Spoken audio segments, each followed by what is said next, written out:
It's Wednesday, June the 19th, and you're tuned in to the TNIAB podcast. I'm Vince. I'm Anthony. And this is the Geek Chic Culture Show. We talk about all the cool things in the whole wide universe. Last week was E3, a bit of a different show, a little bit of a different structure. Today is a return to form. We got picks and weeks, but no WeView to speak of. WeView. WeView. Oh, okay. Is that the new We app? WeView? Sure. It's part of the WeChat. Oh, it's part. Okay. It's from that network. And the We Weather Network. Yeah. Okay. Is there really a We Weather? I'm pretty sure there's like a We. There's like a weather one. Yeah. It's not like a Weather network. Oh, you know what? That would have been perfect, but I don't think they did that. I think it was just called the Weather Channel. Oh, that's no fun. No, it's not. Okay. You're right. It's not. It's not. Okay. So, let's start things off with questions and stuff. Okay. Questions. First one's from Peter, and I apologize, Peter. He actually wrote this in June 6th. Okay. But we had E3 and... E3 took precedent over our fans. He wants to know our opinion on this Kickstarter. Basically, he just ran into this, and he wants to know what you guys think. Okay. I think it's a wonderful gadget idea. It's called the Roadway VE Communicator. Okay. The idea is it communicates with other drivers on the road by using bright LEDs to produce a high-resolution message, probably on the back of your car. Probably. I'm assuming. Yes, on the back of your car. Okay. What do you think? It sounds like bad time. It looks like interactive bumper stickers. It sounds like illegal. It seems illegal because it seems like it's a giant obstruction of your view in the rear view. But also, it seems like a bad time. Yeah. I don't think I need to hear what every other driver is saying on the road. Yeah. And I don't think you want to hear what every other driver is saying on the road. Every single time that I've ever been in like an almost road rage incident, where like someone's cut me off or whatever, I've always had the thought like, I wish I had the ability to like broadcast my voice into their car and be like, you're a fucking idiot. Yeah. But the thing is, that never comes reverse. Like I never want them to have two-way communication. Yeah. I only want them to hear me and them to feel bad. Yeah. That's not how this works. Yeah. Like, and I mean, you're both in road rage. You say something. I mean, like, is that really gonna help the situation? Because no one's gonna use this and be like, "Hey, great driving." Yeah. Like, no one's gonna applaud you for being a respectful driver on the road. And even if it's like preset stuff, yeah, people are just gonna hack it. Yeah, and no one's gonna. And like, I've seen opportunities for this to be used. Like, oh, you can inform drivers behind you of an oncoming thing, like a cyclist. I'm like, no one's gonna do that. No, everyone's just gonna swerve around them like they usually do. They'll be like, oh, they're swerving around something. Okay. Yeah, like no one's gonna like. I think this is a bad idea. Yeah. But hey, I'd love to be proven wrong. I just don't believe in humanity. I just don't believe in especially in America. Yeah, I think the last thing I want to do when driving is communicate with other drivers. Yeah, another anonymous driver. Like I barely want to communicate with people when I'm driving and they're like backseat drivers and they're like, yo, like watch out, brake sooner, blah blah blah. Like that already pisses me off. Yeah. I don't want to have like some stranger be like, yo, you signaled too late and then blah blah blah. It's like, yo, fuck you. I don't care. Yeah, it's not good. It's not good. Like think about when you're walking down the street of a busy city and like, I don't know. Let's say you cut someone off, like just passing them by. Yeah. Have they ever been in a situation where they talk back to you and like, yo, what the fuck? Yeah. Like, do you want that? No, I've definitely gotten situations where like some guy wasn't signaling in a roundabout. Yeah. And I went and I almost hit him. And he got out of his car being like, you motherfucker or whatever. Like that shit's not fun, right? Like I had to escalate that to a point where, you know when you have like the safety hammer for if you get caught underwater, like break the glass? Yeah. I just took that out. I was like, what, bitch? Like, it escalates to a point where you just want to end it, right? Yeah, and it's like, it doesn't help either party in the situation. No, yeah. So it's... Communication with random drivers is the last thing I want to do while driving. It definitely seems like the most American invention. Yeah. What's that whole thing? It's like Americans will like talk to anybody. Yeah. Like it's kind of like that thing. Yeah. Yeah. Just the whole thing of like even bumper stickers annoy me. Yeah. Like when people have the little stick figures, maybe I'm just an asshole. Like, but when people have the little stick figures of their family, I'm like, I don't need to know this information. Yeah. Right? Or like when they're like baby on board, it's like, okay, then fucking drive more careful. The one that annoys me is the one where it's like it's the yellow sticker and it's a picture of a cyclist that says share the road. I hate that sticker. I'm like, fuck off. That or the one where it's Calvin peeing on stuff. Yeah, like I don't like any of that. Or truck nuts. Yeah. Oh, those are the worst. Those are the worst. Yeah. Okay. I don't want to see any personalization on any car. Well, I don't want to say that far. I just a bumper sticker, like anything with wording. If you're trying to like promote a message, I don't know. Unless I'm trying to play Gran Turismo 1 inside my like Toyota Celica that's all pimped out, I don't give a shit. I guess so. Yeah. I don't need your personal message, is what I'm saying. Yeah. In your car. If you want to have like a breast cancer ribbon, you do you. But I also don't want to see that shit. Well, that's fine. That's fine. Or when it's like the Jesus fish. That's fine. If they have that, they have that. Whatever. They're just saying that that's what they support. That's fine. I don't need their current opinions being blasted at me though. So when they have that sticker, is it that they're supporting breast cancer? Yeah. See, like whenever someone says that, it sounds like they're supporting the cancer. Oh, they're like, no. go cancer! Like, no, they're supporting like the research funds. I know what they're doing, but whenever it's like, I support breast cancer, I'm like, really? Bold stance. Like, yeah, it is weird. There's too many memories in this world. Are there? No. There's never enough, friend. Never enough. I guess we're a pretty biased audience here, but also never enough. As someone who knows the stats that there are more females than there are males in the world, there's still never enough. Never enough. Yeah. So can never have too many. Mm-hmm. You got it. As long as they're always in pairs of 2. What? Yeah. What if you get like an odd number? You ever see Total Recall? Damn, you're right. Odd numbers are A-okay. Okay. What about a uniboob? What about like one large boob? No. Like right in the middle? Absolutely not. Like, would you rather have 2 regular size boobs or one really large boob? 2 regular. Okay. 2 regular. All right. Because if you have one really large one, what's the difference between that and a beer belly? It's on your chest. Yeah. Imagine that. Oh, what if your stomach produced milk? Ooh. Oh. Gross. Oh, gross. That's gross. That's disgusting. All right. We need to leave this topic. Let's switch gears to a question to chew on. Paul Chew writes in. You know who currently seems to have bulletproof status? Keanu Reeves. He does. It's true. People are loving everything he's in, mm-hmm. and even get excited when he pops up in unannounced roles, mm-hmm. like his cameo in Always Be My Maybe or his reveal in Cyberpunk 2077. Mm-hmm. I think this is great, as he's always kind of done his own thing and genuinely seems to be a good guy. Mm-hmm. I do, however, remember a distinct period where everyone was Keanu'd out. Mm-hmm. There were a good number of years when everyone would just say he has no range. Because he did The Matrix? He's always Keanu in anything he does, even though he's taken a variety of roles in his career. When do you think the public mindset changed, and what specifically do you think caused it to change? Is this something that can be replicated for other actors who currently have a somewhat negative stigma professionally, like Nicolas Cage or Tom Cruise? Both of them have continued working for decades, and both of them have gotten awards for their acting. It could be argued that they're both still pumping out the same quality work as they always have, but there's definitely a negative stigma tied to them. What would it take for him to get back to Keanu Reeves' level, as weird as that is to say? I would say that he is in Keanu Reeves' level. I don't think he's ever left. Yeah. Yeah.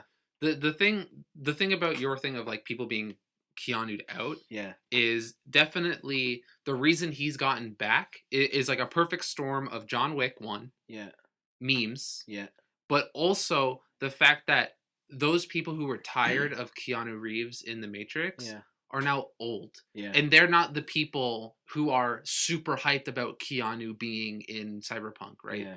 It's like the younger generation. It may be hard to think, but like the time between The Matrix and John Wick, like all those people are still alive. Yeah. But also it's been like 15, 20 It's been like years. 15, 20 years. Yeah. Like people have entered high school, college within that time, right? Yeah. So yeah, it's tough. Yeah, because people who loved The Matrix, Mhm. and then who were like Keanu. Yeah, they were definitely in their college Yeah. / early professional And they're years. young adults now, if not adults. Yeah, or they could be just hidden closer to retirement at this Yeah. point. So it's definitely a generational thing, right? Like Keanu came in with the what was the generation before millennials? Gen X. Right. They were the ones who were introduced to Keanu with Bill and Ted's. that's the one, Yeah. the adventure and speed Yeah. and all that kind of stuff. And when you think about it, besides Bill and Ted's, Keanu kind of has played like the same kind of role. Like he has always been the action Mhm. stoic movie star. Mhm. But also between Matrix and John Wick, can you think of what he's been in? No. Like he's had movies where he's done like, was he in that Ronin movie? Oh, I like that movie. Right, but also he got a lot of shit for that movie because he Yeah. was a white actor playing. It was like Tom Cruise in The Last Samurai, Yeah. like white actor playing Yeah. what was quote unquote should have been a Japanese role. Yeah, I think if you look through his filmography, like Keanu has always been doing those roles that are similar to John Wick. It's just John Wick was the one that caught the attention. Yeah, it is the one that got good. Yeah, right? like it was like maybe the other ones were a bit too high concept. Like I totally get it. That I think was it called 47 Ronin? Yes, 47 Ronin. Yes. Yeah, like that one made it a little too out there for mainstream audiences. But I think with John Wick and America's fascination on just military levels of equipment and just attention to detail, Mhm. that's I think the attention to detail on just the gunplay and he was in Constantine again, stoic action hero. So like he's always been around. It's just I think John Wick is the thing that's for whatever reason has been the thing that's resonated with audiences nowadays. 2013 was 47 Ronin, Mhm. but also same year he was the man of Tai Chi.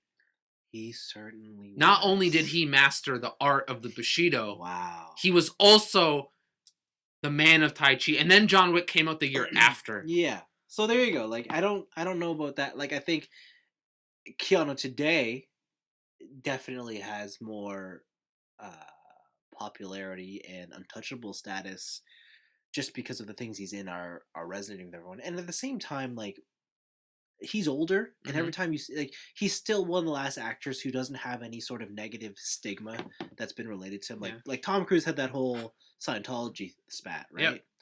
Nicolas Cage has been he just evaded taxes. Yeah, but like Nicolas Cage didn't get fucked by people. He got fucked by the government because he spent all his money on dinosaur bones. So that's just it, right? Like all these other actors are doing the same thing. They have some sort of negative stigma in their personal life. Whereas Keanu's personal life has always been. Have you ever looked into his personal life? It's very sad. He's lived a very tragic life. Yeah. And so every time you see him in an interview, he always seems so humble and genuine. I think that's life experiences. Exactly. But this only happened because now he's old. Yeah. Right? He's like 54. There's also situations where I think people are a little jaded on the internet, but like pictures of him at gun ranges when he's doing training for John Wick, where when he's around people of the opposite sex, like he'll like hover hand them, where it still looks like he's friendly, but he won't actually touch them. So like covering his bases. So yeah, that's the thing. Like some people are saying he's covering his bases, other people are saying that he's just being a gentleman. Yeah, like it depends on what side you're coming from, but he definitely takes a very neutral approach to a lot of stances. Yeah. And he's not very outspoken on any of his personal opinions like government or politics or sexual orientation, like any of that. You just know Keanu as this figure, and because there's a lack of information about who he is, you're allowed to like project this character on what you want Keanu to be. Absolutely. I think that's exactly what it is. So yeah, I don't know if other actors can attain his status at the moment, just because that comes with years of just and luck, like straight luck. Yeah, like I don't think like for example Tom Cruise or Nicolas Cage as the examples could come back to that anytime soon. I also think those people have gone too far in either direction. Like Tom Cruise has gone too far crazy, and Nicolas Cage has gone too far obscure and joke. Yeah. Right. Like, whereas Keanu always kept this, like, good middle ground. Yeah. And like we said, like, going through his filmography, he's picked the same roles. Like, he's still doing the same shit that he loves. He's not a character actor. Yeah. He's a Keanu actor. Yeah. He's kind of like the same but different version of Will Smith, in that, like, Will Smith is always Will Smith everywhere, but Will Smith will put himself in anything. Mm-hmm. Whereas Keanu is always Keanu, but he always knows where he thrives best. Yep. So... That's how I guess we see it here. I kind of want to watch 47 Ronin again. Because I think I talked about it on the podcast. Like, I really liked that movie. I remember got negative reviews. I had a good time. I mean, like, if it's anything like any other movies, I'm sure it was entertaining. Yeah, it was definitely entertaining. That was it. Yeah. I don't think it's like... It made sense? Yeah, it's like, man, this is fucking blockbuster. It's going to be amazing. Yeah, but it was definitely fun. Well, fair enough. Thanks for writing in, Paul. Yeah, thanks. Let's get into our picks. I got an important one this week, guys. I swear to God, if you talk about Overwatch... I wasn't even going to bring it up. Okay. But Overwatch has an event. God damn it. Medical event. A medical event? Yeah. Is it finally realizing that it's shit? No, it's so good that they need you to put a Band-Aid on that shit. So, play 9 games, win 9 games, and you get the special Baptiste spray skin combo. Okay. It's fun. Great. Bye. I hate Baptiste. But he's got the immortality field. It's so annoying. It's the most annoying. It feels like... I feel that power, even though I don't play it, that seems like bad design. Like, you're like doing other thing. What if you just don't die? Like, it's not even an ultimate. Like, yeah, it's some people have gotten really good at it. Like, they just know where to place it, when to place it, and some teams just get so good they're like, we'll put a shield in front of it, and you're like, shit. Yeah, I don't know what to do. Anyways, no, my real pick is the most important release on Netflix is happening. Mm-hmm. Evangelion. Huh? Evangelion. Oh, Evangelion. That's the one. The Evangelical Lions. Coming to Netflix this Friday for the first time, I think. Ever? Yeah, to Western, like in an official capacity. I think it had those DVDs like way back. It had those. You're right. It had those DVDs, but this is the first time it's coming back, and it's remastered in HDizzle. Did even like because I know the movies came out on Blu-ray. Yes. Did the show not come out on Blu-ray? Wow, that's crazy. So it comes to Netflix this Friday, but it also comes to Blu-ray in America. Okay. In America. I don't know how the licensing works for Canada, but I know it's definitely in America. You know what? You know why it's not in Canada? I can't prove it, but I bet it's Harmony Gold. Oh, I bet Harmony Gold is fucking us over again, keeping Robotech in their vaults. Motherfuckers. Shit. Yeah, let's just blame Harmony Gold. Yeah, I don't know how to prove it, but it's definitely them. You heard it here first. You heard it here first. It's Harmony Gold. Yeah, so it's coming. If you've never seen it, check it out. And if you haven't, or if you have seen it, I definitely need to watch it again. I haven't seen it in a very long time, so I definitely want to go look at it. I've heard a couple people being like, if your friends are watching it for the first time, tell them not to binge it. I know they want to, but I say just go at whatever pace you want to. Don't dictate someone else's experience. I feel like binging it could be a benefit. Because like I see both ways. That show's fucking wild. I guess like the same reason. I have the same reasoning for either argument, which is that show's fucking wild, right? And so either you're gonna need a break and you want to like split it out, or you're just gonna be like, I need this fresh in my head because if I take any break, I'm gonna be like, why the fuck is this happening? Yeah, and then go through it. Yeah. Right. I'm committed. I'm gonna rewatch Evangelion. Oh yeah. Because when I originally watched Evangelion, it was when I was first getting into anime. Yeah. The only other anime I had watched before then was Fooly Cooly and like Dragon Ball and Sailor Moon, right? Yeah. And I didn't understand that it's supposed to be like this whole deconstruction of super robot shows and whatever, right? Yeah, or of the shonen genre. Or of the shonen genre in general, because I didn't know the tropes. Yeah. So I want to see if, because I'm more experienced with that stuff, if that show is any better. Yeah, for sure. Yeah, like... I remember I watched it. It was one of the first animes I watched after you get like the mainstream big three, and I didn't quite understand it. In the same time, I also watched Fooly Cooly. I didn't quite understand that, but then I remember I came back to it years later, and I'm like, oh, I got both of them, and I enjoyed them way more. Yeah. But that is also now like 10 years ago. Yeah. So for me, the two shows were Evangelion and Serial Experiments Lane. Wow, that's a wild pull. That was the girl I was dating. She was like, "You gotta watch it, so it's so good." And then I watched it, I'm like, "This show fucking sucks." Yo, give me my Naruto, okay? Give me my One Piece.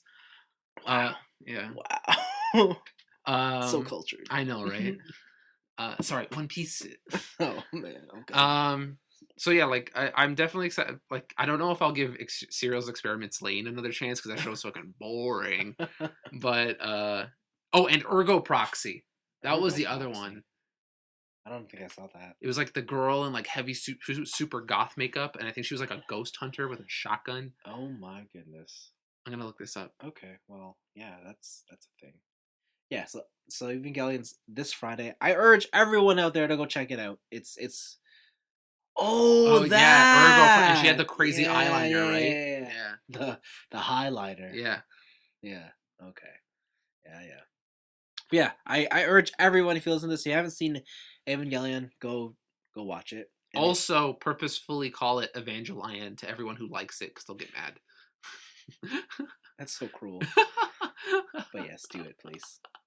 Watch that Evangelion. Oh man, I just saw Evangelion, guys. Dude, I love doing that shit. What was the? Remember we were at that one anime convention. Was it that I said Evangelion? Like, what did I say to that one? I purposefully said a show name wrong, and the person who owned the anime booth was so confused. I don't know. Do you remember? Ah, shit. I like going to people wearing like Gurren Lagann cosplay and calling them Simon. Oh, are you Simon? I love your Simon outfit.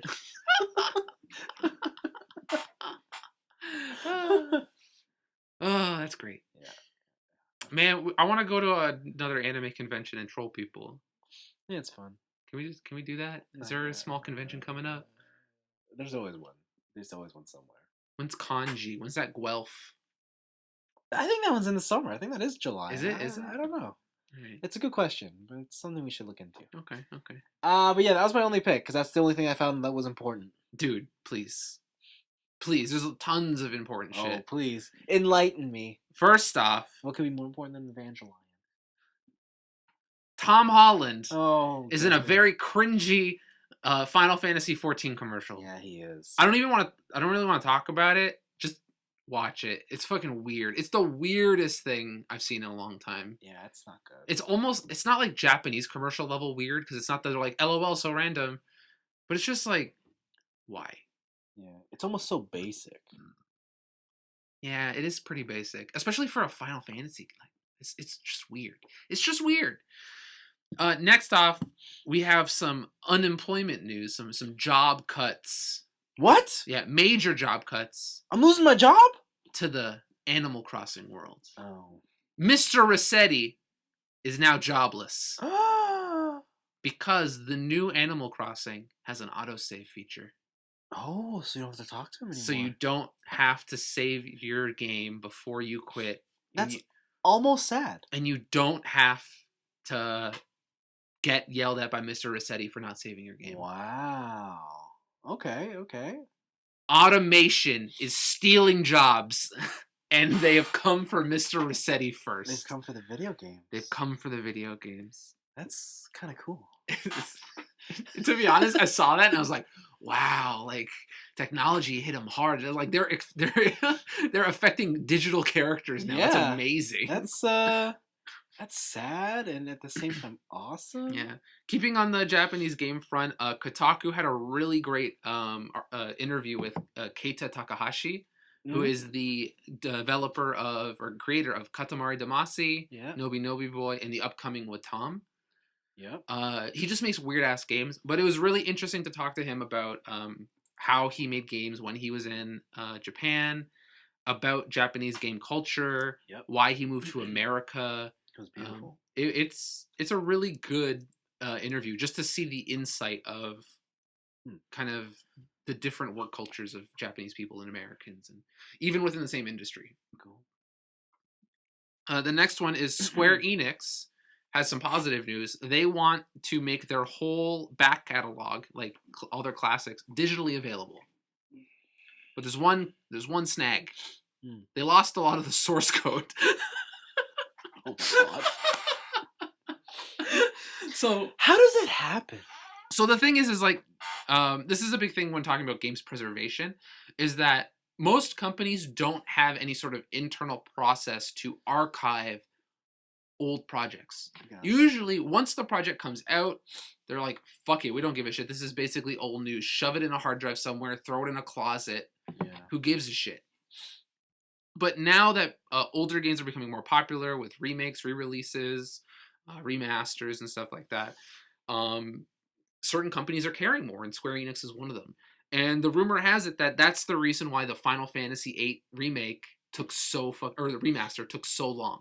They didn't. It's not that they wanted to add new models; they had to. And they didn't. The rumor is that they couldn't find the source code. So they have to reverse engineer the game. Yeah. So a person from Square Enix is quoted as saying, "I'm embarrassed to admit it, but in some cases, we don't know where the code is anymore.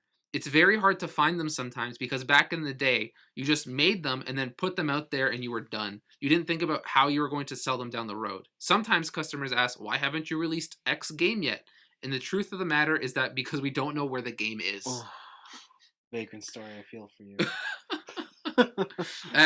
That's fucking sad. Oh. Right? Yeah. That's crazy to think because, like, I understand it. Like, I hear it all the time in the toy world. Like, oh, why can't we get these, like, old vintage things reissued? It's like, we lost the giant steel molds. They're just somewhere in a warehouse. Yeah. Like, back in the 80s. But with video games, it's like, they're not that old. Right? Like, it's like maybe just a shade over a decade ago, but it's like, yeah, we didn't care. Yeah, we just didn't give a shit. Yeah, like that blows my mind. It tells you, it actually kind of makes sense given the history of video games because, while video games were getting more popular, they were still, like, very niche. Like, I think only up until maybe 10 years ago were video games, like, mainstream popular. Yeah. Right? I want to say, like, the end of the PS3 life cycle is when, like, all that shit started bumping. Yeah, right? It's all those plastic instruments. All the damn son. I got 2 sets of plastic drums. Shit.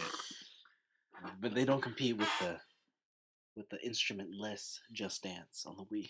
Oh, what about that one fucking? Remember Robbie Drums? Robbie Drums on the Nintendo E3 press conference where they had that the Rock Band equivalent, but used the Wiimotes, and he was playing like air drums. Yeah, that was ridiculous. That was fucking dumb. There was also Wii Music. Oh, terrible. Yeah. Terrible. Yeah, it's fucking wild that, like, they just didn't give a shit. They were just like, we built it, cool. Like, imagine being there when you were working on Chrono Trigger. Yeah. Something that is still arguably the best JRPG ever made. Yeah. And, like, you're just like, we done. And you just throw that shit in a garbage can. I bet, like, the original developers on that, though, each have, like, a floppy disk with that game on it. Yeah, but I bet even they don't know where it is. Oh, like, they don't know where it is. But it's like in a storage bin. When they finished it, they wrote in the permanent marker, like, a Sharpie on that thing. Chrono Trigger final build. And then they just dusted it somewhere in a cabinet. It's, like, mixed in with, like, cat litter. Yeah. They're like, oh, this is it. That's fucking wild. Yeah. It's so wild. It's cool, though. Yeah. Story. Keeping on the video game front, we got some quick ones. Bloodstained came out with a new trailer because it's out. Yes, apparently it's out. I need to look into this. Bloodstained is just out now. Like, it looks super good. Yeah. And they also showed that you can play as Shovel Knight. You can play as the Dark Souls variety of Shovel Knight. Yes, you can. It looks so weird. He looks wild. But I love it. And the other one is some bonus stuff for Apex Season 2. They showed the weapon, the L-Star. And the L-Star is a new golden weapon, which means that it can only come from supply drops, and it's a heavy machine gun. The cool thing about this is that it has super large clip, does a bunch of damage, but also it is powerful enough to blow open doors, which is something that a lot of people don't know. You can actually kick doors to break them. Yeah. Right? But the fact that now you can no longer just, like, while you're being shot at, open a door, then close it behind you. Yeah. Like, it seems like a interesting new dynamic. But it definitely seems like it will be the best gun in the game. Absolutely. Because the Kraber is that super powerful sniper rifle, but it's only really useful long range. And also, it's a sniper rifle, so you have to have really good aim. Yeah. So it's got a really high skill floor. Yep. And then the Mastiff is really cool, but it's a shotgun, so you want to be in that ass. Yeah. Right? You gotta be up in that ass. You gotta be up in that ass. Yeah. So this one seems like the kind of the perfect balance in between. And this is the Goldilocks gun. Yeah, this is the one where my porridge is just right. Yeah. And I want to just mow down these bears. Yeah. Just straight up. Yeah. Bloodstained. So Monster Hunter is getting a beta for Iceborne. It is out now. You can download it now. Doesn't go live till... It doesn't go live until Friday, June 21st at Yes. 3 a.m. Yes. PDT or Yes, 6 yes, a.m. yes. EDT. And it lasts until the end of the weekend, so Monday. Wait, so it goes live Friday morning? It goes live Friday morning and it ends Monday morning. Oh, okay. This is for the PS Plus subscribers. No, I think this is for anybody. Oh, maybe to play online you need PS Plus? No. This weekend I think it's for PS Plus. Oh, is it? Okay, because Yeah, my notes just say that there's one, and then the second one, oh, here, it'll be open to all PS4 owners. Yes. And run from June 28th to Monday, July 1st. Yeah, that's next week. Yeah. This will be like I remember there was a beta for this game last year. I remember that, and there was like level cap. No, there was no level cap. No, you could just play. You just couldn't create shit. Yep. Oh, right. And they had a limited amount of monsters. Yeah. So you're gonna be able to play this game. Classes. That's preset classes. So you're gonna be able to play this game. Check out all the new stuff they added into Iceborne. Seems early for a beta. It does seem it. To be honest, it seems late for a beta. That game comes out what, September? Yeah, I guess. I just feel like I get hyped up now. It's like June. True. I gotta wait through the whole summer. Well, you got 2 weeks to play it. No. 2 weekends. Sorry, you got 2 weekends to play it. To be honest, I'll play for like one day. Beat it and call it quits. I know, like, I gotta hang out. I'm gonna hang out with some of my friends on Saturday. Oh, are you considering ditching them for the Monster I'm Hunter? considering bringing my PlayStation to the event. Oh my goodness. And just playing Monster Hunter while they do something. Oh my goodness.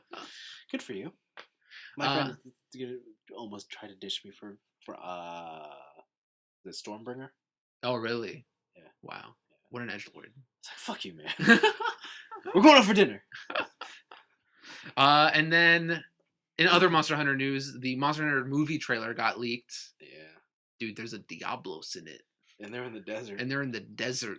Yeah. And there's a Raytheon, I think. Yeah. You also have to remember, though, the human characters are from another world.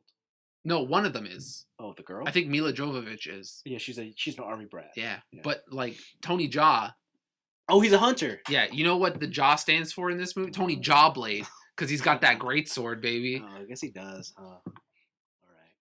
I made that up on the spot. Wow. I'm pretty proud of that. Pretty good. Yeah. All right. So that was fucking weird. Yeah. That was really. Well, my last pick I think is really interesting. So a while ago, Valve came out with a competing card game called Artifact. This is a while ago. This is a while ago, and they were trying to basically compete with Hearthstone. Yes. Right? And Shadowverse, like that free-to-play card game front. Yes. But they had an interesting business decision, which is it's not free-to-play. Like you gotta compete with this free-to-play game by making you pay money, and then also having to pay money to get new cards. Yeah. Right? So obviously it just fucking tanked. Yeah. And then also the game wasn't very good. Yeah. So a lot of streamers played it at launch, and they're like, it's a new game, so it'll be hot. And then they're just like, it's not great. And for a while, Artifact literally had 0 streams on Twitch. And so what happened is pretty interesting, is that Twitch streamers, like not like actual big name streamers, but just random people, they started filling the Artifact streams. Like they would label their stream as playing Artifact, but they would just on the stream play porn. Oh, I read this story. Yeah. Pornography and gore, like snuff films and shit. So first off, not cool. Yeah. All right, this is just not cool. But also now Twitch is actually actively suing those people. Wow. Because they have all the information. They've tracked down certain people who did it, especially like the people who did the more like heinous stuff, like put up like gore videos and stuff like that. That's crazy. And they're suing them. That's crazy. That's fucking wild. Get wrecked. It just goes to show, don't be a fucking idiot. It's the internet. I guess it is the internet, but like, what did they think was gonna happen? They have access to all your IP. They can track that shit back. Like, yeah, but that stuff hasn't, like, like, I know we live in the internet age, but like that stuff hasn't quite hit society in a way where it's like the Black Mirror levels of they're watching you yet. Like people, I think the general mentality is, oh yeah, people, I'm not 100% private, but nothing's gonna happen, right? Oh, I want to know the demographic of the people they're suing. Yeah. Because I want to know how many of these people are like 12-year-old kids. Yeah. Who just like went on X videos and was like, haha, I downloaded a porn video and I'm gonna play it on Twitch, LOL. Yeah. Which is crazy. It's fucking wild. It's the world we live in. It is. But that is my last pick. That was the slew of picks I had. That was the sploosh. It's a sploosh? The sploosh of picks. Oh, disgusting. That last one. Just plopping in. Just creaming everywhere. Oh, you had to go there. You had to What? go there. I'm talking about pastries. Oh, fuck. You ever have a cream filling pastry? It's delish. No, man. No? No. You never like took a bite into a pastry and just had to kind of like No. gush into your mouth? No. You know, like kind of swish it around there. Sounds a lot like strawberry pie. Maybe like gargle it a bit. Oh my god. Oh, you actually went there. Okay. You ever snort that shit? Oh my god. Gross. Oh. You don't blow bubbles? No. No? I remember the first time I saw that, I was like, whoa, what the fuck? Whoa, when they're eting pastries, right? Yeah, like when people are eating pastries and they like... When they cough up and they're drinking milk, you know? Yeah, you go blah. Yeah. It's fucking disgusting. Pastries are gross. Ugh. Not like that. I'm never going to eat a cream pie again. Wow. Wow. What? You're fucking disgusting. What are you talking about? I'm talking about pastries. Woo! Fuck. What do you mean again? Again? What do you mean again? Listen, sometimes I go down to the bakery and I get a cream pie. You never get a cream pie at the bakery? I mean, I've never consumed or had it in or around my mouth. You've only just looked from afar? Yeah. You only partake? Yeah, I just feel like, oh. You just make it. It happened. You just make the pie. You don't partake in the pie. Sure. Wow. I mean, I cannot confirm or deny my actions. We should have a baking stream one day. Oh God, that's not gonna end well. That's not gonna end well at all. 2 guys, 1 kitchen. Oh. Want to hear about something that did end well? Oh, I don't know how to segue into that. Sure. Yeah, go for it. Whatever.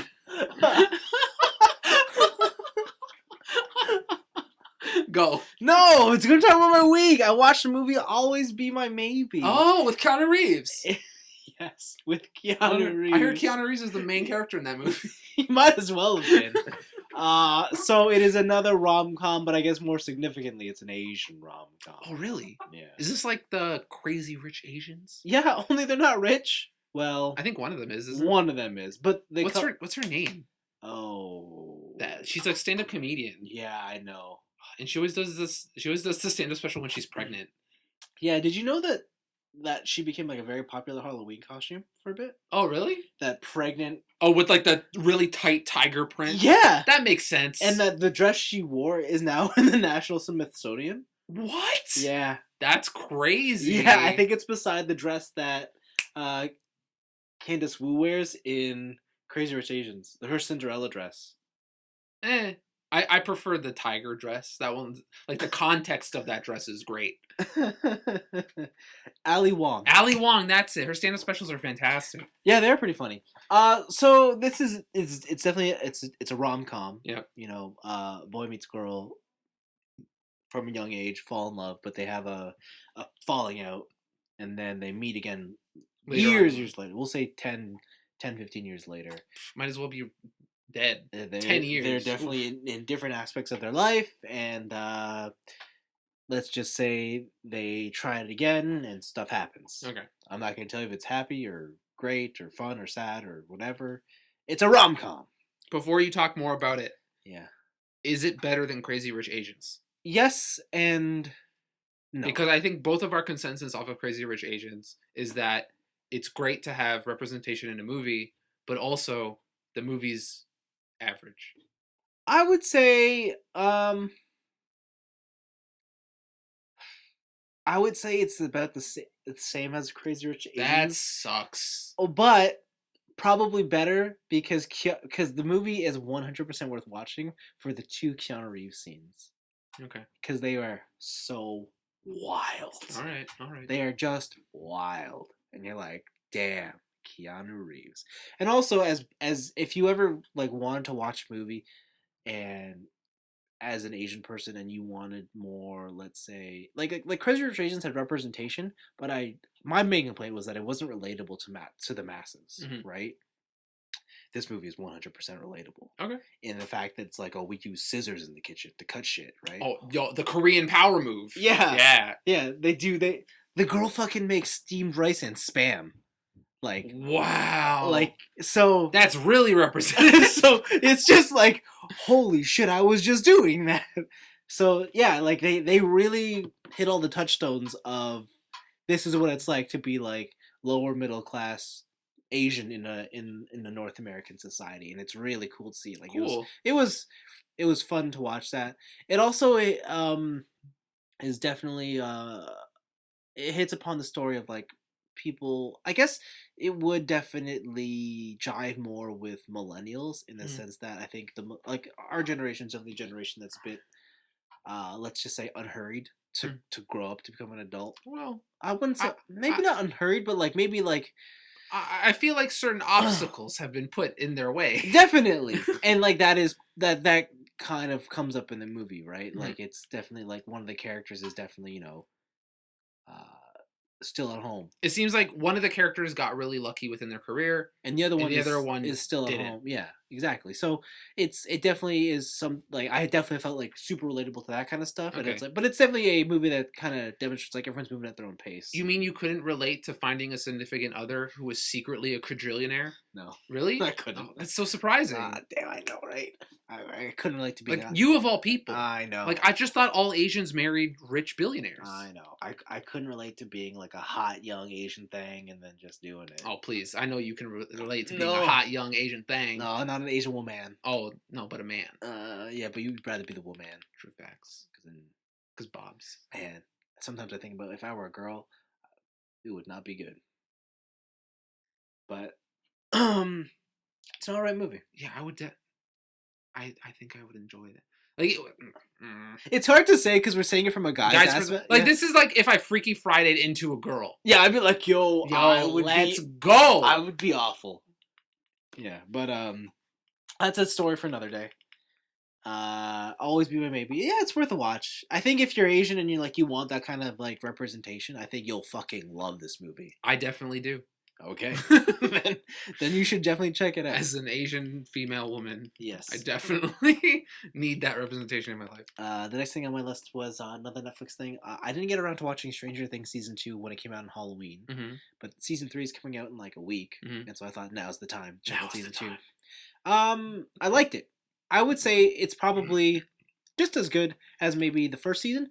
The only difference is it lacks the impact now.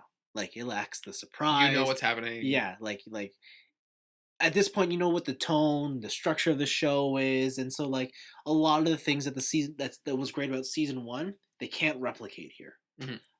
They try different things. Like Will Byers is still the man with the issue. Yeah, and his friends most definitely. Yeah, and his friends are the ones that are trying to figure out what's going on, and his mom. But like, it's cool. It has a lot of cool iconic moments that like the first season had the Winona Ryder talking to the lights, and this one has like the drawings of the tunnels. Yeah, and like it's just some really cool imagery. There's one character I just don't know his purpose, and that is Billy, the jerk ass. Yes, when he first shows up, I'm like, yo, this guy's fucking cool. I can tell he's gonna be the villain. But he doesn't amount to anything more than just being a dick. Jerk. Yeah, and I thought there would be something more to him, but there isn't. No, he's just a dick. And so he definitely feels like a bit of a like, why does he exist? Like, what is his? I think now you understand what I was saying last week. I remember after the podcast we were talking about this, and you're like, "Man, Billy's so sick." I'm like, "Not really." Yeah, because I thought it would do something with him, but it doesn't, and it's just like, he just really is an asshole. Yeah. But he has a cool car. Well, he's back in season 3. There was that whole he's the lifeguard. That Twitter kerfuffle about like them sexualizing a canonically underage boy. Yeah. Right. So. Yeah, but because he's like 22, no, it doesn't like. Yeah, like it doesn't matter. Yeah. I don't know. It's yeah, who knows? I'm looking forward to season 3 though. The kids they're definitely grown up now. Yeah, I kind of hope this is the last season.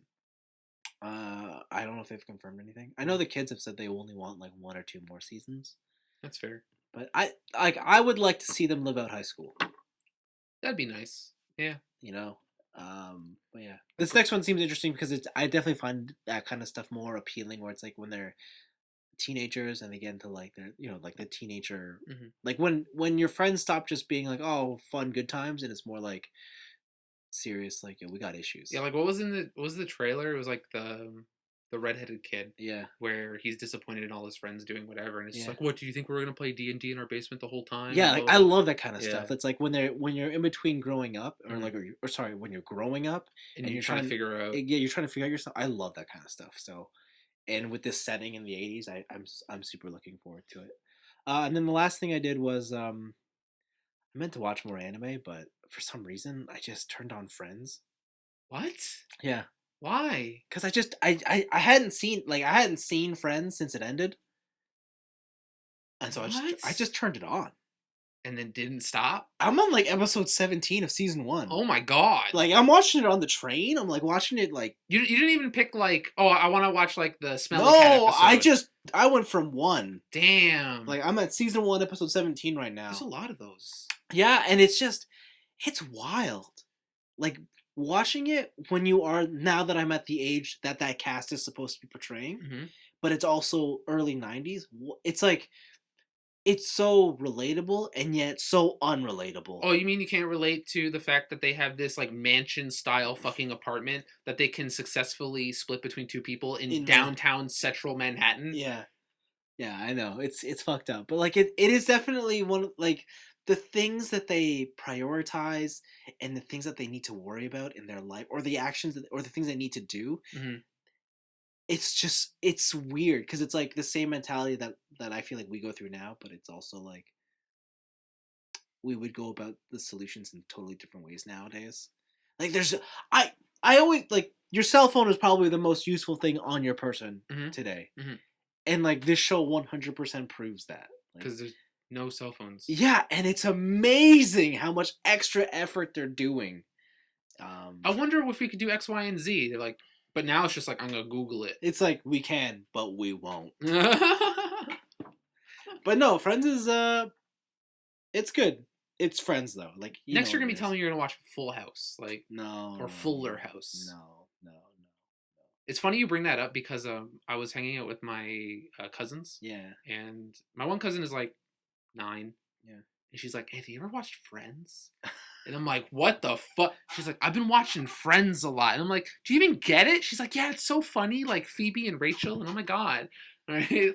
Yeah, even a lot of the jokes, like, I always thought I understood the adult jokes. But it's like, oh, they go a little bit deeper than I thought they did. That was me and Seinfeld. Yeah. Oh, Seinfeld's worse for that kind of stuff. Yeah, because I was always like, haha, I totally get it, but I just want it to be cool. Yeah. Right? But like, I watch it now and I'm like, oh, this show's fucking genius. Yeah. Like, they have like layers to their their comedy. That one's harder for me. Like, I think it sucks, like, you're either a Friends or a Seinfeld person. Yeah. I'm definitely on the Seinfeld train. And I'm on the other end. That's why I picked this one. You picked the wrong train, but okay, whatever. Listen, it's not my fault. You choose the one that you're brought up with. You chose the wrong one. I didn't. My mom chose it for me. Okay. Your mom chose the wrong. You chose the wrong mother. Damn it! You have a point. You should have been born into another uterus. All right. Fuck. Got me there. You chose the wrong uterus. It got me there. But yeah, no, I'm watching Friends, and it's been great. It's wild though. It makes you really miss the '90s. Does it make you want a Rachel? Kinda. Like the haircut. Yeah. I also kind of want to find a girl that's like Rachel and be like, do they still exist? Dude, this person. Yeah, or like a Monica, like, or I'm like, oh man, dude. You know, like, okay, you know, like the stereotypical city girl that we make fun of, where it's just like they go to brunch and they're like, oh my god, did you hear about like thing in the office or whatever, blah blah blah. Yes, I met that person recently. Oh, you met the people I work with. I met 2 people like that. I was out on a date and we were at a shared table at a restaurant. Oh, they were the ones beside you. And they sat down beside us. What was it like? Their immediate, like, the immediate voice I heard from both of them was, okay, like, oh my god. That was the first words I heard verbatim. Yeah. And I was just like, wow, Friends was on the money. Like, yeah. Friends was on the money. Yeah, that show, it's crazy because I'm like, man, this show really did dictate like how people act today or like the things that people say today. Yeah, most definitely. And it's wild going back and seeing that, like the origins of that kind of Mhm. stuff. So it's good. It's good. I'm having a good time. It's a cool time capsule. It is definitely. That was my week. Okay. My week has been full of old games and regrettable decisions. Oh yes, that's my favorite. So the R&R. the R&R. Dr. Giro's R&R. The first one is a good decision, which is because of Neo 2 beta. Yeah. I I saw you been playing it again. I've been playing Neo like fucking crazy. Neo 1. Yeah. Dude, I fucking love that game. I played through the DLC, and the DLC is fucking rad because you're not just playing as William, going through like this weird sci-fi or whatever.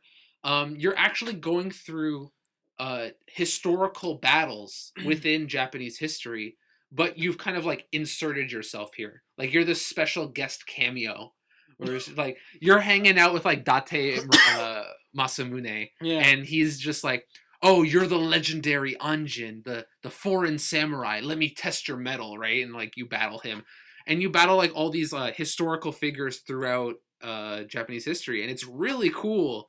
They take actual stories from history, like certain battles and stuff, and um, I don't want to say mystify it, but they make it more fantastical. So there's more demons, like all the prominent figures in history all have the what's it called, like the spirits that surround you that you can summon. So they all have their own spirits, showing that they're like worthy and powerful and stuff. And the boss battles are just awesome.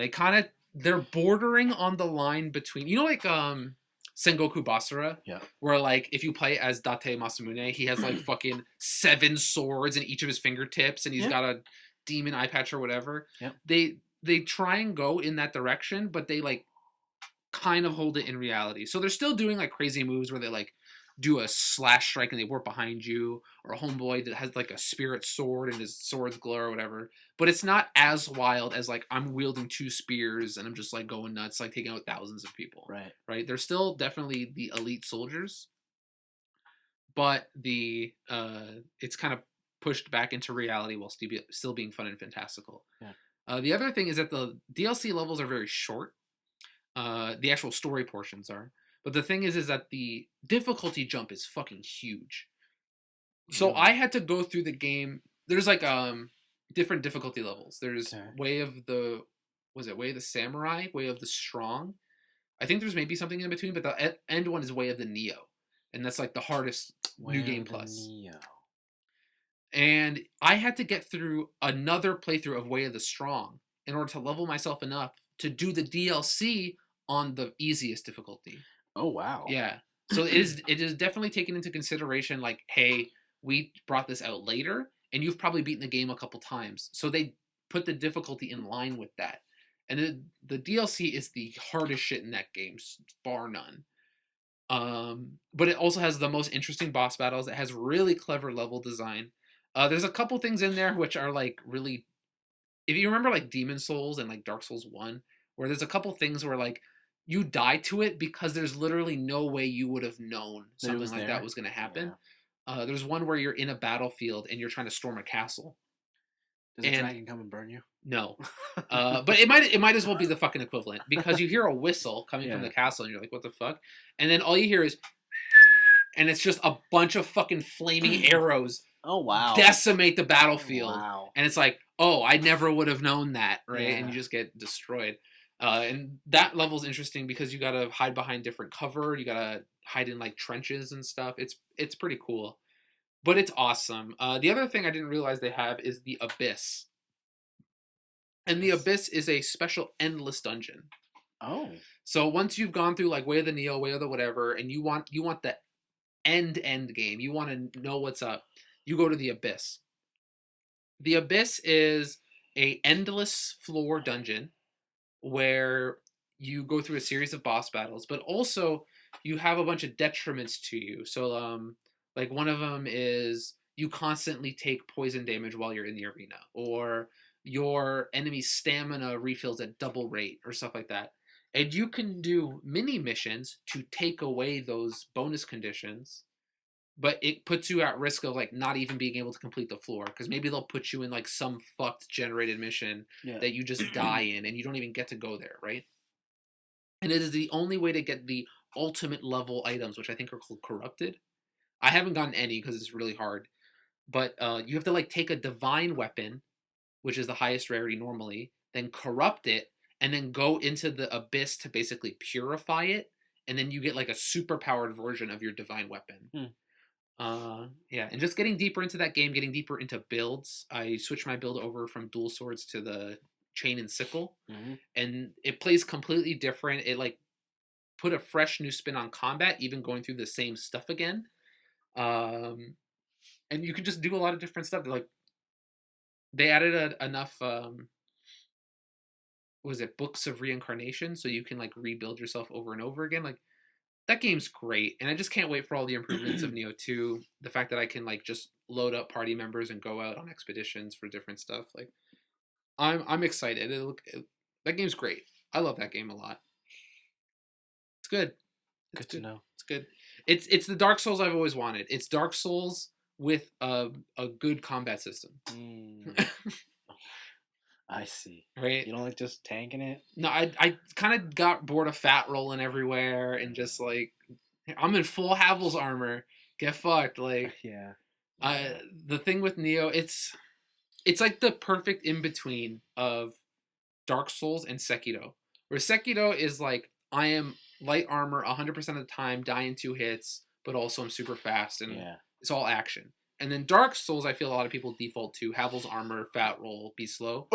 Neo has the option to do either. You can put on really light armor, light roll everywhere, do whatever. But also, depending on your weapon, you might want to play in different styles. Like, if you're using the axe or the odachi, like, movement might not be that important to you. Because you're carrying around big weapons anyways.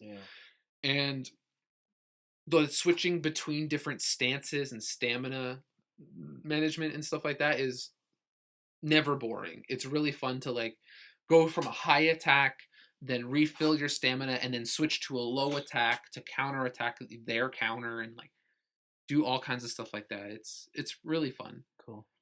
I think the only maybe downside is that the end game builds get pretty fucking busted.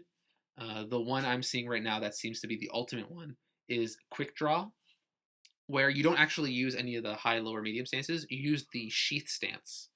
And you like charge the blade in your sheath and then just go the shing. The true. Yeah, you do the real weeaboo shit. Okay. Right? You're Virgil basically. It's like ching. What's up, Kenshin? Pretty much, right? And those ones like one-shot bosses if you have the proper. Wow. Yeah, so I've been seeing videos of people like a lot of the DLC missions are like boss rushes. So it's like, okay, you thought these 2 bosses alone were fucked. Like, we're going to put them together. And look at their synergy, and this is fucked, too.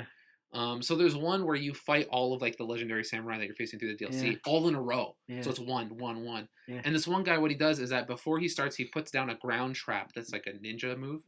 And when people walk over it, it explodes with this paralytic gas, and it paralyzes the enemy. So they come at you 1, hit the thing, get paralyzed. He runs behind you, and all of his gear has, like if you attack, stuff? If you don't backstab it, but if you attack from behind, you do bonus damage. If you use your quick draw, you do bonus damage, and all those things stack while they're paralyzed, taking even more bonus damage. And they just one shot every single boss. Wow! And it's super fucked. Wow! But it's cool that the game lets you get to a point where you can just break it. That's pretty cool. Right? Like that's kind of what I want out of ARPGs. It's a good game, and I think like right now there's the complete edition. It goes on sale all the time on Steam and on PlayStation. Like I think it's totally worth it to go back to. Cool. But my regrettable decision. Just hit me with it. I reinstalled a video game that I never thought I would reinstall. What could it be? I reinstalled League of Legends. The poison! The poison is back. Oh no! So here's what my thought process was. God! Now he's gonna justify it. I'm gonna try. I was watching some League streams, and I was like, man, I remember League being really fun. And when I played with friends, it was really good. But the thing is like, I just got so fucking pissed because my favorite role to play is support. And the thing is support can't really carry unless you're neutering your ADC. Yeah. And that's not really the point of the game of support. Yes. Right? So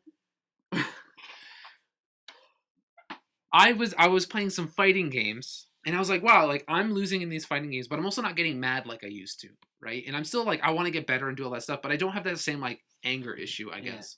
And so I was like, maybe I can go back to League. Oh. Right? Oh. And so far, I'm definitely not raging. But I am slowly but surely remembering why I uninstalled League. Is that this is a video game, no matter how well you do. Yes. One person cannot win the game. Absolutely. Right? And I'm not good, okay? Like, I've definitely lost all my skill. I think the highest I've got to the season before I quit was gold 2. Yep. I am bronze 1 now. Like, I dropped 2 ranks. I'm definitely not doing fantastic. I'm relearning the ropes. But all the metas. All the metas. Like, apparently the thing is like, all the champions I really liked playing are now meta champions. Oh, okay, that's like, good. Nunu's really good. Rammus is really good. Nautilus is really good. Like, all these champs that I really loved playing are now good. And I'm like, oh, cool. Good Maybe I should try and do whatever. But it is definitely a thing of, like, no matter how much you say, like, hey, maybe we should do X, Y, and Z for X reason, there will always be someone on your team who's like, yo, fuck that shit. I'm LCS, bitch ass. Like, all you bronze fucks. Like, I'm in silver. I'm in silver 4. Y'all suck. And it's just like, dude. Yeah. Come on. Yeah. He's right though, you know. Yeah. Oh yeah, I forgot. Yeah, he's silver 4. He's LCS, and like, it's just, I have this love-hate relationship with League where I love playing League. The actual mechanics of League of Legends, I really enjoy. Yes. But the detriment of League is that I have to play it with other people. That's what makes it so good. That's why I love Overwatch. Same shit. Can't win on no. But I think I always feel like with Overwatch, you probably could. Like, I've definitely seen like Genji's just clean the fuck up. It's not that. No, you cannot. Really? You cannot. Yeah, and I'm just playing this game. I'm like, I want to play it. I want to play League, but I definitely need someone to duo with. Good luck. I need someone who plays AD carry, and I can duo lane with them. I think Anthony just put out his public call. If you're listening out there, yeah. If you want to carry me to whatever, send in your resumes. Whatever. I don't care. Like, what's your league rate? Do you have a positive win rate? Let's go, baby. Yeah. It's just it fucking sucks. It fucking sucks because like. I think the hardest thing about playing support is that you never know your ADC's playstyle. The thing with support is that you want to be setting up kills. Yes. Right? And the thing is that if your team is a bunch of betas and they're just like, oh, maybe we should wait until we pick one off and not team fight or whatever. Yeah, you need an alpha. You need someone to lead. You need someone to lead. And so like my favorite support to play is called Leona. Yeah. So she has she's strictly engagement. She's like the Knight of Sunlight. She has one move where she shoots out a beam of light from her sword, and whoever it hits, she warps to them. Yeah. She has another one where she makes her shield glow, and if you hit them with the shield, they get stunned. And her ultimate is that she just summons the sun. Yeah. And a ray of sunshine hits the floor, and then they get stunned, right? Yeah. It's all about engagement. Yeah. And if I play that with an ADC who just wants to lay back and farm all day, it's like, I asked you, like, why didn't you just tell me to pick a more passive champion that can support your playstyle more? Like, yeah, it just fucking sucks. I don't know. I keep playing it. I don't know why. Drug. It's a drug. It's really fucking bad. It's a drug. Blizzard. It's a drug. I like it. Yeah. I like playing it, but it's just. I get it. God damn it. I understand. God damn it. I understand. We all have a drug of a game. This is my League of, like, you say that like tapping games Yeah. are like not great. Yeah. League of Legends is my like guilty pleasure. Yeah, but I can respect your League of Legends. Like I can't respect your tapping. What are you talking about? I just got to like stage I 36,000 in cannot. Tap Titans. I can't respect that. My clan's doing really good. I can't respect that. Yo, join up my Tap Titans 2 No, clan. go away. What are you talking about? No. I'm doing really good. I don't care. Okay. But yeah, I played some older games I've been playing a lot of Time Crisis for some reason. Yeah. Um, With the gun cons? With gun cons, Okay. yeah. I bought a second gun con for the PS2. Okay. Because I want to set up a day with my friend where we do arcade split screen. Oh. Where we system link two PS2s. Yeah, and you have your own. And and do that. But how does that work on LCDs? It doesn't work on LCDs. Oh, okay. So that's the other thing of I have 2 CRTs. Okay. And I'm definitely keeping them until the end of time because gun con games do not work. Yeah, I know they on don't LCDs. I know, that's why I want to know what you were doing. Yeah, so I'm playing on my CRT. I'm lucky because my I think it's JVC. It's a flat screen CRT. Yeah. But it still works with gun cons. Oh, wow. There's a couple flat screen types that don't work with gun cons. Yeah. So I got lucky there. But man, I'm like looking at my PS2 library. I'm like, man, a lot of these are never getting fucking re-released, and 2, I miss gun con games. I miss light gun video games. I see. They're so fun. I see. I got through. I still have it. At least on Time Crisis 2, I still have it. I was able to get through all of Time Crisis 2 on 1 credit. Wow, that's pretty good. Yeah. It's fun stuff. And then I guess the last thing I started playing is The Legend of Legaia 2. Why? Because I saw it in my library and I was like, oh, I remember this game being pretty fun. And I've been playing it, and you know what? It's pretty fun. It's totally standard ass JRPG story, like nothing special there. Yeah. But the turn-based system is pretty cool where you have to input directional commands for your attack. So like up, down, left, right, whatever. And certain commands after you've put, so say a command is up, up, left, right? After you do an up, up, and left attack, then it'll give you a bonus special move because you put in the secret combo. But the higher you level up, the longer your string can be. Oh. So you can put in multiple strings of special moves within one attack, and it's all about optimizing your playstyle. That's a lot of work. It is a lot of work. Eventually, there is one, like, I found a couple notes on pieces of paper that were in the game where I had written down, like, this one's the optimal for this character, this one's the optimal for this character. But it is pretty fun. It's a game that kind of no one's heard of, I would say. Like, Legend of Legaia is most definitely an obscure JRPG. It's no Lunar Silver Star story. It is no Lunar Silver Star story. You are correct. Oh, that was the obscure one I played. I played about 30 minutes of No One Can Stop Mr. Domino.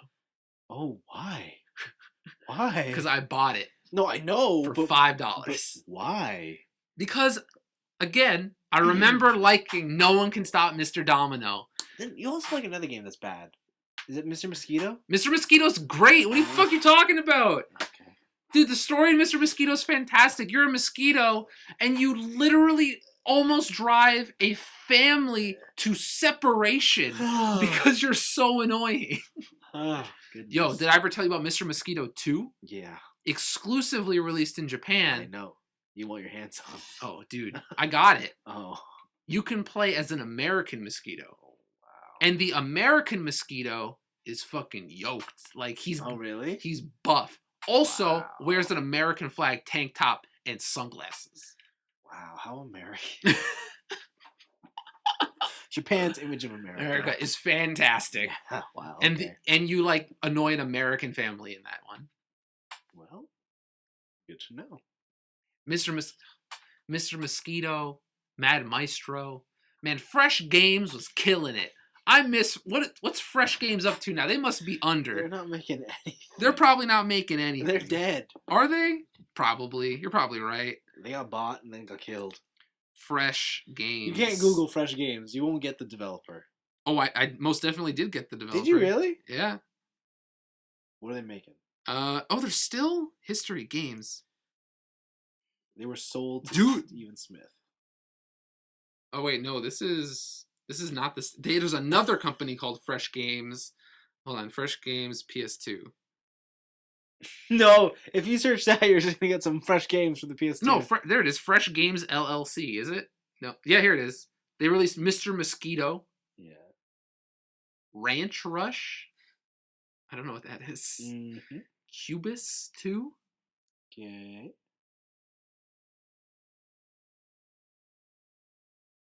Yeah. They got sold to Eidos. They're dead. Yeah, they're most definitely dead now. They're dead. Damn. This sucks. Does it? Yeah, man. Mr. Mosquito's great. Okay. I don't care what you say. Okay, man. You do you. So yeah, it's been a random assortment of obscure video games. Maybe I should stream those.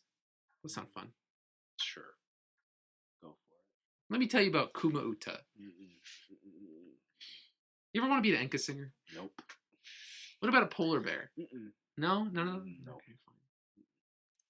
Let me tell you about Super Galdelic Hour. Nope. That's not. Nope. Didn't sign up for this. Yeah. It's been fun. So that's been your week? Yeah. All right. Obscure video games, making regrettable decisions with League of Legends. And Neo. Yeah. All right. Neo is definitely worth. Okay. Neo is definitely the good one. All right. I'm glad we established that. Yeah. Okay, Neo cool. And Mr. Mosquito. Definitely. See, if you couldn't get through that without laughing, then everyone knows you're just bullshitting. Oh, it's just so fun. It's so quirky. No. I like Mr. Mosquito in the same way I like Nobi Nobi Boy. That also is not a good game. What are you talking about? You gotta eat people and then grow in length and then feed your length to this girl. And you feed her by shoving hearts in her mouth. Yeah, you do. You most definitely go down her throat, yes. Yes. It's not good. Did you know they unlocked all the levels in that? Yeah, they did. They had to after they reached the fucking end of the solar system. No, they didn't. That's the problem. Oh. They only got to, like, I think it was Saturn? And then they had to. And then they're like, no one else is playing this game, so it's never going to get there. Yeah. So they just were like, here's the whole thing. Yeah. Well, what can you do? Cool. I think that's it for this week. Thanks for tuning in. What's next week? Nothing. I don't know if there's anything, unless we want to review Evangelion. Evangelion? Yeah. You're going to get through it all next week? You think? Are you going to get through it all next week? Oh, I don't know. I don't know if I can do it. That's 25 episodes. Oh, it's 25. I thought it was 12. No, Evangelion's long. Damn. And they also have the end of Evangelion. What, the thing where they're like, congratulations? No. Like the movie, the real ending. Oh, shit. Have you seen that? No. Oh, then you haven't seen Evangelion. Okay. All right. We'll update next week. Maybe we'll get through like the first 5 episodes and see what happens. See if it's as awesome as we remember. Thanks for listening, everybody. See you next week. Bye.